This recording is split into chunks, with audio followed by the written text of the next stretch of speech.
सांसद रमेश बिधूड़ी ने बसपा के सांसद दानिश अली जी को जो शब्द संसद की कार्यवाही के दौरान कहे वो सुनकर आप चौंक जाएंगे। उग्रवादी और आतंकवादी तो उसमें शायद सबसे शालीन शब्द था।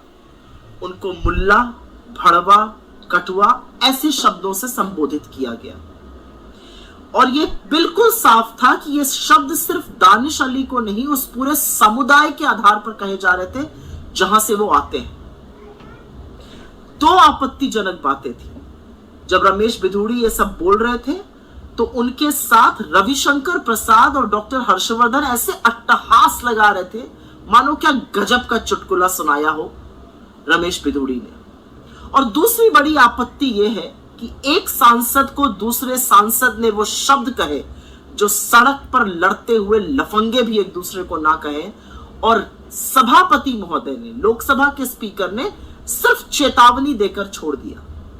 निलंबन का इससे ज्यादा बेहतर और बड़ा दूसरा कोई कारण नहीं हो सकता है ओम बिरला जी। ये तो अग्नि परीक्षा आपकी भी है कि आप कितने वफादार हैं उस कुर्सी के लिए जिस पर आप बैठकर सदन का संचालन करते हैं। आप सदन के सभापति हैं, नजीर बनाइए और ऐसे व्यक्ति को हेट स्पीच बोलने के लिए निकाल बाहर करिए सदन से। बहुत आक्रोश मचा, लोग बहुत परेशान हुए इस बात को सुनकर और होना लाजमी भी था। कभी नहीं सोचा था कि जो आरएसएस की पुड़िया व्हाट्सएप पर और उनके दफ्तरों में, उनकी शाखाओं में, भाजपा के ऑफिसेज में, भाजपा के नेताओं के घरों पर, उनके दफ्तरों पर होती है, कुछ कुछ टीवी चैनलों पर भी पहुंच गई है, वो भारत के सदन तक पहुंच जाएगी। लेकिन हां, ये नफरत वहां तक पहुंच चुकी है। आरएसएस की फैलाई हुई आग आज भारत के सदन में दहक रही है।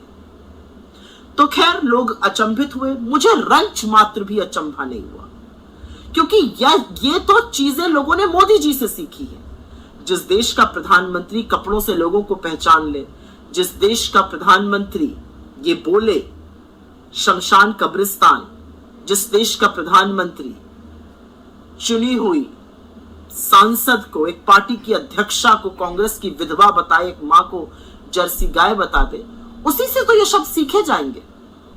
और मोदी जी ने अच्छी ट्रेनिंग करी है, इसलिए जिनको लगता है कि बिधूड़ी के खिलाफ कार्रवाई होगी, लिख कर ले लीजिए, बिधूड़ी का प्रमोशन होगा, पदोन्नति होगी। याद है ना अनुराग गोली मारो ठाकुर ने कैसे नारे लगवाए थे और उसके बाद उनको कैबिनेट मंत्री बना दिया गया था। तो रमेश बिधूड़ी को भी समझ में आ गया कि भैया मंत्री बनना है तो इस तरह की गलीच बातें करनी पड़ेंगी, और देखिएगा मोदी जी प्रमोशन जरूर करेंगे। तो आज की उम्मीद किससे लगाई जाए? इतना सब कुछ हो गया, प्रबुद्ध एडिटर एंकर इस देश के, जिनको चरण चुंबक कह दो तो मानो आग लग जाती है उनको, बिल्कुल शांत, एक शब्द नहीं, न शो होगा, न डिस्कशन होगा, न एक ट्वीट आएगा। तो आप लोग जो अपने आप को लोकतंत्र का प्रहरी कहकर बड़े बड़े सवाल पूछने का दावा कर रहे थे, बैन करने पर बड़ा आफत आप लोगों ने मचाई, अरे एक ट्वीट तो करिए। भारत के सदन में एक आदमी ने गंदी गालियों का उपयोग किया है। आप 181 महिलाओं को बिठाना चाहते हैं ना उस सदन में 2039 तक, क्या सुनेंगी वो महिलाएं आकर कि ऐसी गंदी गंदी गालियां बोली जाती हैं सदन में? खैर, दानिश अली का परेशान होना लाजमी था। उन्होंने कहा वो रात भर सो नहीं पाए, उनकी दिमाग की नस मानो फट जाएगी। इस नफरत की आग ने हमने अपने एक साथी को खोया है।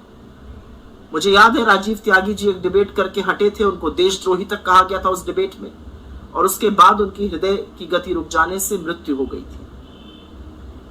तो दानिश अली की आंखों में जब आंसू देखा तो मन आया कि उनसे कहूं कि आप घबराइए मत, ये देश आपके साथ है।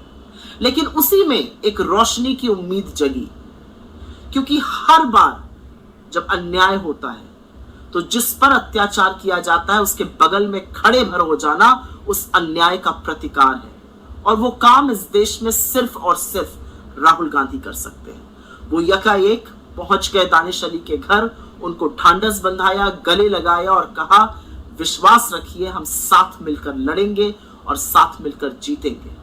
नफरत के बाजार में जिस मोहब्बत की दुकान को खोलने की वो बात करते हैं, ये उसका एक उदाहरण है, ये उसका एक प्रमाण है। वो एतबार और उम्मीद जगा देते हैं एक बेहतर कल की, एक उम्मीद जगा देते हैं कि अभी सब खत्म नहीं हुआ है। लेकिन अंत में जाते जाते एक ही बात बोलूंगी कि क्या भारत का सदन अब नफरत, घृणा और गलीचपन का अड्डा बन जाएगा? ये आपने नया सदन बनाया है। आपके सदन की सारी चकाचौंध एक तरफ मोदी जी, और जो शब्द आपके सांसद ने कहे हैं वो दूसरी तरफ। ये देश मान्यताओं का देश है, मर्यादा का देश है, गरिमा का देश है, न्याय का देश है, गांधी का देश है। सदन में एक सांसद दूसरे सांसद को उसके धर्म के आधार पर ये गाली दे, ये कतई स्वीकार नहीं। अभी भी चुप ही रहिएगा या हृदय से माफ नहीं कर पाइएगा? टेस्ट तो आपका भी है।